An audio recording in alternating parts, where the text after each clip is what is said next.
Alors le poste de demi d'ouverture, c'est un poste qui est très important où il faut essayer de donner les meilleures instructions aux autres pour essayer de gérer le match. Il y a des aspects aussi tactiques mais aussi de jeu où il faut essayer de prendre les meilleures options tactiques pour essayer d'aussi occuper le terrain, mais aussi d'organiser autour de toi et aussi de créer des choses avec tes coéquipiers pour essayer de déstabiliser la défense.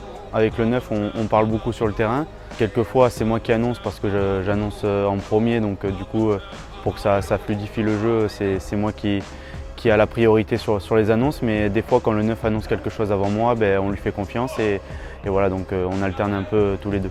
Je passe beaucoup de temps après les entraînements pour m'entraîner sur le jeu au pied. Je pense que je passe, ça dépend les semaines, mais on va à peu près une heure après les entraînements.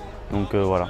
Oui, j'ai pris quelques routines avec le temps, notamment au tir au but où j'ai quelques habitudes et je suis obligé de les garder pour essayer d'être le plus compétitif possible. Après, dans toutes sortes de jeux au pied, on essaye de s'entraîner le plus possible pour essayer inconsciemment d'avoir le même geste à chaque fois pour essayer d'avoir le moins de déchets possible. J'ai quelques petites habitudes, c'est-à-dire que moi, je mets un peu plus le ballon penché. Je prends surtout comme repère la couture. Donc la couture est forcément un peu penchée mais très léger et en fait moi ma cible sur le ballon c'est la fin de la couture, il faut que la fin de la couture soit entre les poteaux. Donc je fais ça d'abord. Je penche aussi un peu le ballon en avant pour essayer de mieux le prendre. Je regarde les poteaux et je prends un axe qui est à peu près similaire à chaque fois, qui est par rapport à mon talon, que j'ai déterminé par rapport à mes entraînements. Après je prends 5 pas. Et au bout des 5 pas, j'essaye de me mentaliser ce que j'ai à faire pour essayer d'envoyer le ballon où je veux.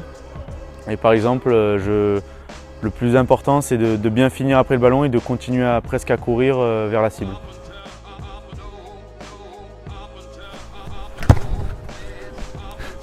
Après, ce geste, c'est propre à chacun et c'est à toi de trouver les bons gestes et la bonne habitude pour essayer de taper au mieux et je pense qu'il n'y a aucun buteur qui n'a la même technique sur la planète rugby. Alors oui, c'est sûr que c'est toujours mieux de bien s'entendre avec son 9. Après, une charnière, elle dépend beaucoup des autres aussi. C'est-à-dire que si ton équipe n'est pas compétitive ou n'est pas en place, souvent la charnière c'est très compliqué d'être au top et de faire ce que tu as envie et de les faire en plus super bien. Merci d'avoir suivi la Minute Technique et n'oubliez pas de vous abonner sur la chaîne YouTube du RCT.